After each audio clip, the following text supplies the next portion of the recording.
Welcome back. It's me, True Believers. In this video, I'm going to review some transit maps, which include future proposals in each one. This is how I'm going to review them. I'm going to critique the design of the map, how realistic the proposals are in the map, and extra points for trying to be unique. The first one we are looking at is the Ashworth Improvement Plan. In 1938, a committee was formed to study the impacts of longer distance rail travel. At the time of the study, there were 173 miles of railway, 140 miles of tramways, and 57 miles of bus routes. It finally got released in 1940, although due to the funding and how disruptive the works would be, most of it never happened at all. The map itself is very pleasant to look at. It's very detailed and mostly clear. Although the southern eastern section is very squished in the corner, obviously the map was trying to be as geographically accurate as possible, which sometimes doesn't work in its favor. The proposals on the map are actually pretty reasonably good for its time. The only thing that ever got built was the city loop. There is a north-south tunnel which looks to separate the now Mernda line off the Hurstbridge line, similar to the Metro Tunnel 2, only that it terminates at Flinders. At the time when the Kew branch did exist, an extension to Doncaster made sense via Kew. Now that it's been closed, it's unlikely that that would ever happen again. The only project that could happen in the future is the extension of the Alamein branch, which still exists. However, it may follow through Chaston and join the Dandenong corridor. It does underestimate trying to duplicate the remaining single track, and actually, some of the single tracks still exist today on the Metropolitan network. So I grade this map a B. The next one is the PDV Network Development Plan. I'm showing you the most current updated one that was released publicly in 2018. This document shows how the Metropolitan Rail Network can be expanded and operated in the future to enable more metro-style services, which are services that can run end-to-end and run on their own track. The map design, I feel, has too many unnecessary bends in the lines, although the lines are not that squished at all. And this map is meant to be more technical than pretty. The proposals on the map are probably what interests me the most here. Obviously, the focus currently is the Metro Tunnel, the Airport Rail Link, and electrification of the lines to the west of Melbourne. They are all overdue to get done.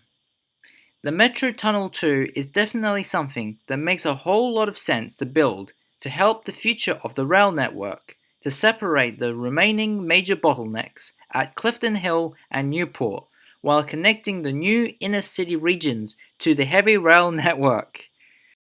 The upfield rail extension to Wallan makes sense to use the quieter upfield corridor to take the capacity of the extension of the new suburbs past Craigieburn. The most substantial interesting proponent is the additional capacity on the Dandenong corridor and the Rowville link. The only obstacle here is the cost and how it can add the tracks between South Yarra and Caulfield. Alternatively, it could deviate via the Alamein corridor, like the City Council's Metro 3 proposal, which is currently my favourite way to add capacity to the Dandenong line. I'm going to grade this a A. So the previous two were official documents from the government agencies of how they want to see the rail network. The next couple I'm going to show you are fantasy rail maps created by individuals also interested to look at future ways to expand the rail network in the future. So this map design is a little bit congested in the center, and it also has a little bit too much bends for my liking. So some of the bends do work in this design, but some don't. The best part is the vibrant colors. It really makes it stand out. The proposals here are really unique. Some are official plans and others seem like interesting ideas. So let's explore them together, shall we? So we've already talked about the Metro 1 and 2 plans and the Airport Rail Line and also electrification of Western Railways. which are all shown in this plan. The new stuff that's shown here is the Avalon Rail Link, which is something that makes sense in 30 years' time. The corridor is already preserved for that future link. The extension of the airport rail line to Broadmeadows and Campbellfield actually forms similarly to the suburban rail loop proposal and makes sense in the diagram. There's actually a very unusual branch link from McLeod to South Morang. While it would be very interesting, the better alternative is the current thinking, which is the rail loop idea, which connects Heidelberg, Latrobe Uni, Bundura, and Reservoir. Also, the Wallet rail line is also a great idea to look in the future, although extending it to connect it back with the Craigieburn-Wallen corridor is questionable, though the Ringwood-Dandenong-Frankston link could be potentially a very good outer rail loop in the far future. I'm going to grade this an A+. The map design is brilliant, very vibrant. The lines are not squished together, even though there is so much information on this map.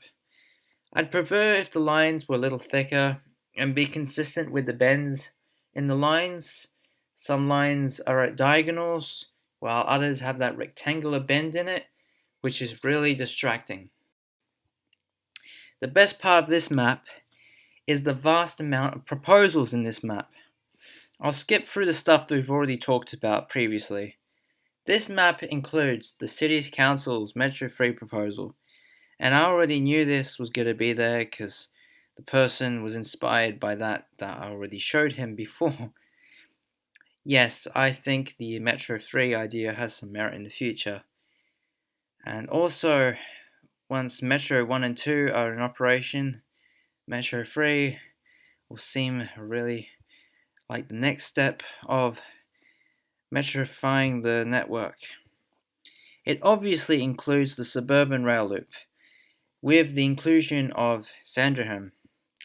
I've expressed my views on that project in a separate video.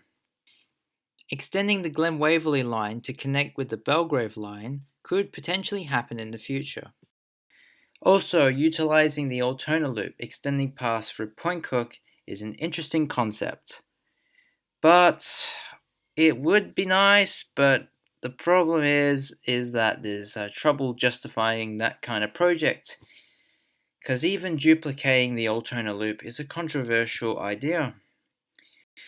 There is an interesting cross-connection from Dandenong to Southland, which I've never seen before. This perhaps would only be justified if the industrial area in between gets major residential development in the future. Also, extending it past via the old St Kilda route probably would never happen. Also, a project that perhaps makes sense is utilizing the freight rail corridor between Sunshine and Newport and making that potential connection to the passenger rail network. I can see this project becoming viable in the near future. I actually had a chat with this creator. He makes some cool rail maps and makes a very good discussion of future rail projects for Melbourne. So I will grade this an A+. Of all the worst things that could happen, this is the worst possible thing! Of all the worst things that could happen, this is the worst possible thing!